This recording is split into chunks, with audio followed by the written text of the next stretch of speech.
Shweta ICU में जिंदगी और मौत की जंग लड़ रही थी और तभी वो अपनी ज़िंदगी के कुछ बहुत ही अच्छे बीते पलों को याद कर रही थी कि कैसे वो एक रेस्टोरेंट में जॉब किया करती थी। उसका एक बॉयफ्रेंड था जिसका नाम प्रेम था। वो बहुत ही लविंग और केयरिंग था। उसके घर में सिर्फ उसकी एक चचेरी बहन निवेदिता ही थी। ऐसे ही एक शाम प्रेम के साथ रेस्टोरेंट से श्वेता घर वापस आ रही थी कि खिड़की से निवेदिता उसे देख लेती है और तभी वो दिल में सोचती है, हाय काश मेरा भी कोई ऐसा बॉयफ्रेंड होता, इतना ही लव और केयर मुझे मिलती। तभी श्वेता घर में दाखिल होती है और पीछे से आकर निवेदिता की आंखों पर हाथ रख लेती है और उसे ढेर सारी चॉकलेट्स देती है। अरे दीदी, ये क्या? मैं कोई बच्ची थोड़ी हूँ। अरे मेरे लिए तो तू हमेशा बच्ची ही रहेगी। नहीं दीदी, मैं अब बड़ी हो गई हूँ, मुझे ये चॉकलेट्स मत दिया करो। अच्छा ठीक है, बहुत बड़ी हो गई है तो अम्मा जी। और दोनों बहनें एक दूसरे के साथ गले लग जाती हैं। कुछ समय ऐसे ही बीत जाता है। एक दिन प्रेम श्वेता के घर पर आता है और श्वेता उसके लिए पकौड़े और चाय बनाती है। पकौड़े प्रेम बहुत ही ज़्यादा मज़े से खाता है। अरे वाह, बहुत ही मज़ेदार पकोड़े हैं। श्वेता, मैं तो कहता हूँ तुम अपना एक छोटा सा चाय पकोड़े का होटल ही खोल लो। रेस्टोरेंट से ज़्यादा अच्छा रहेगा ये काम। चाय पकौड़े का होटल? सारे मोहल्ले में इंसल्ट करानी है क्या? अरे निवेदिता, तू सच में अभी बच्ची है। कोई भी काम छोटा बड़ा नहीं होता, छोटी बड़ी तो इंसान की सोच होती है। हाँ बिल्कुल निवेदिता, श्वेता बिल्कुल ठीक कह रही है। तुम सच में अभी बच्ची हो, तुम अभी डोरेमोन देखो। और कुछ ही दिनों के बाद श्वेता और प्रेम की शादी हो जाती है। निवेदिता अकेली न रह जाए इसीलिए श्वेता उसे अपने साथ अपने ससुराल ले जाती है। श्वेता के ससुराल में उसकी सास भी रहती थी। उसकी सास बहुत ज़्यादा गुस्से वाली थी और शादी के अगले ही दिन श्वेता से उसकी सास कहती है, अरे करम जली नास पिट्टी, अपने साथ ये मुफ्त में अपनी बहन को ले आना जरूरी था क्या? अब इसका खर्चा कौन उठाएगा? माँ जी, आपको मेरी बहन के बारे में परेशान होने की ज़रूरत नहीं है। माँ बाबूजी और चाचा चाची के मरने के बाद मैंने ही अपनी बहन को पाल पोस कर बड़ा किया है।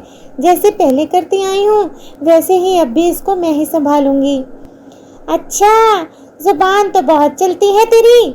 चलो देखते हैं क्या करती हो। ऐसे तो देश के नेता भी बहुत बातें करते हैं पर काम वाम कोई नहीं करते। माँ जी देख लीजिएगा, जो भी होगा आपके सामने होगा। इतना कहकर श्वेता वहां से चली जाती है और अगले ही दिन अपने पति की मदद से एक पकौड़े और चाय का छोटा सा होटल खोल लेती है। धीरे धीरे उस पर बहुत ज्यादा कस्टमर आने लगते हैं और दिन दुगनी रात चुगनी तरक्की करके श्वेता बहुत अच्छे कमाई करने लगती है। उसकी तरक्की देख उसकी सास और निवेदिता बहुत जलने लगते हैं। एक दिन निवेदिता अपनी बहन के सास के सर में तेल का मसाज कर रही थी कि तभी शकुंतला बेगम बहुत खुश हो जाती है और कहती है, अरे वाह निवेदिता वाह, एक बहन की जुबान इतनी लंबी और दूसरी इतनी अच्छी संस्कारी बहन। लाजवाब की मालिश की है तूने तो, कमाल ही कर दिया। काश तू मेरी बहू होती तो मेरे तो कर्म ही जाग जाते। अरे तो आंटी जी आप जगा लीजिए अपने कर्म। क्या मतलब है तेरा? मतलब ये है कि आपको मनपसंद बहू मिल जाएगी और मैं प्रेम से बहुत ही ज़्यादा मोहब्बत करती हूँ तो मुझे मनपसंद पति मिल जाएगा। क्या ख्याल है? अरे हाँ, दम तो है तेरी बात में, लेकिन ये सब होगा कैसे? अरे पकौड़ों के साथ निवेदिता को भी ढूंढ दूंगी। अरे वाह, तेरे ख्याल तो वाकई बहुत बड़े हैं, बड़ी हो गई है अब तू। और अगले दिन जब श्वेता अपने होटल से वापस आती है तो शाम में निवेदिता सबके लिए खाना बना चुकी होती है और श्वेता के आने के बाद सबको खाना सर्व करती है। तभी प्रेम कहता है, अरे वाह निवेदिता, वाह, लाजवाब खाना बनाया है तुमने, कमाल ही कर दिया। बहुत मजा है तुम्हारे हाथ में। अब लगता है जैसे निवेदिता बड़ी हो गई है। हाँ, सही कह रहे हैं आप, निवेदिता बड़ी हो गई है। अब इसके लिए कोई लड़का वगैरह देखना चाहिए शादी के लिए। क्यों, मैं शादी नहीं करूंगी? अरे क्यों नहीं करनी शादी? तुझे क्या अपना घर नहीं बसाना है पागल?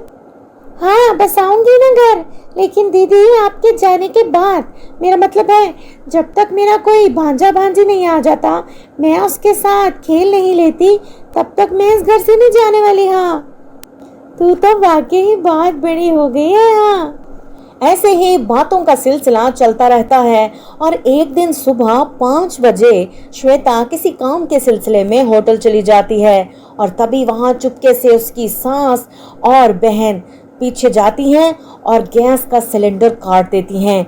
जैसे ही वहां पर श्वेता आग जलाने के लिए बर्नर ऑन करती है तो तभी सिलेंडर फट जाता है और श्वेता पूरी तरह जल जाती है और वहीं पर गिरकर बेहोश हो जाती है। आसपास के तभी लोग श्वेता को जल्दी से हॉस्पिटल पहुंचाते हैं और इस हादसे की खबर जैसे ही प्रेम को मिलती है वो फौरन हॉस्पिटल पहुंच जाता है, जहां डॉक्टर्स श्वेता का इलाज कर रहे होते हैं। और काफ़ी देर इलाज करने के बाद डॉक्टर प्रेम के पास बताने के लिए आती है, जहां प्रेम बुरी तरह रो रहा होता है और अपने आप को बहुत मुश्किल से संभाल रहा होता है। देखिए मिस्टर प्रेम, आपकी मिसेज 80% तक चल चुकी हैं और उनका बच पाना बहुत मुश्किल है। मेरा सपना पूरा होने वाला है। नहीं नहीं डॉक्टर साहब, मैं अपनी पत्नी से बहुत मोहब्बत करता हूँ, प्लीज उसे बचा लीजिए, उसे कुछ नहीं होना चाहिए। और वहाँ श्वेता अपने माजी के पलों को याद करते करते जिंदगी को ही अलविदा कह देती है और डॉक्टर्स उसकी फैमिली को ये बात बता देते हैं कि श्वेता अब इस दुनिया में नहीं रही। ये खबर सुनकर प्रेम का रो रो कर बुरा हाल हो जाता है और उसकी माँ और निवेदिता भी रोने का झूठा नाटक करती रहती हैं और इस तरह सभी मिलकर श्वेता का अंतिम संस्कार कर देते हैं। ऐसे ही 6 महीने बीत जाते हैं और अपनी माँ के कहने पर प्रेम निवेदिता से शादी कर लेता है। कुछ वक्त तो सब कुछ बहुत अच्छा चलता है, लेकिन उसके बाद निवेदिता और शकुंतला के दरमियान बहस और लड़ाई झगड़ा बहुत ज़्यादा होने लगता है। अरे, जो अपनी बहन की सगी ना बन सकी वो सास की क्या बनेगी? अच्छा, तो आप बहुत अच्छी हैं, है ना? मेरे साथ मिलकर किसने प्लान किया था दीदी को मारने का, और सब कुछ किसने किया था मेरे साथ जाकर? जो भी था गलत हो गया मुझसे। तेरे से बढ़िया तो तेरी बहन थी, कम से कम तेरी तरह स्वार्थी नहीं थी, दूसरों का अच्छा ही सोचती थी। अच्छा, जब उसको मार रहे थे तब तो आपको जरा सी भी दया नहीं आई थी उस पर? और उन दोनों की सभी बातें प्रेम सुन लेता है। वो बहुत गुस्सा होता है और जल्दी से जाकर निवेदिता के मुंह पर एक जोरदार थप्पड़ मारता है। तभी पुलिस को फोन करता है और अपनी माँ और बीवी को पुलिस को पकड़ा देता है और खुद श्वेता की याद में दोबारा से चाय और पकोड़े का होटल शुरू करता है और अपनी जिंदगी में उसकी यादों के सहारे ही आगे बढ़ जाता है।